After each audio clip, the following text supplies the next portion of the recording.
Hi, I'm Belle from Gardening Express, and this is our quick guide to spring cleaning your garden. So while you're spring cleaning your home, the same can be done in your garden. Follow these steps to get your garden neat and tidy for the spring. Number 1. Leaf collecting. The winter may have left some unwanted litter in your outdoor space. Go around your garden with a bag or bucket and collect up any dead leaves or debris that you don't want lying around. If you have a compost bin, this is the perfect opportunity to get some more organic matter in there. Number 2. Weeding. In a similar vein, this is a good time to clear your garden of weeds. Whether you're weeding by hand or with tools, it's time to get rid of any unwanted guests so that the plants that you want to be growing have plenty of room.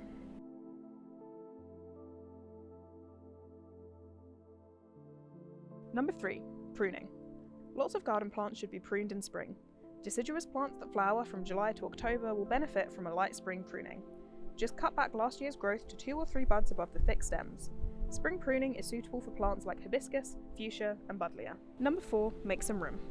Spring is the perfect time to pick out some new greenery for your garden, but first you might need to make some room in your beds. Evaluate which plants aren't doing as well in your garden or ones you might just want to remove. You could gift or sell these old plants and prepare the ground for some new ones. For any more information about plants and gardening, be sure to check out the other videos and articles on our website. Thanks for watching and enjoy your garden.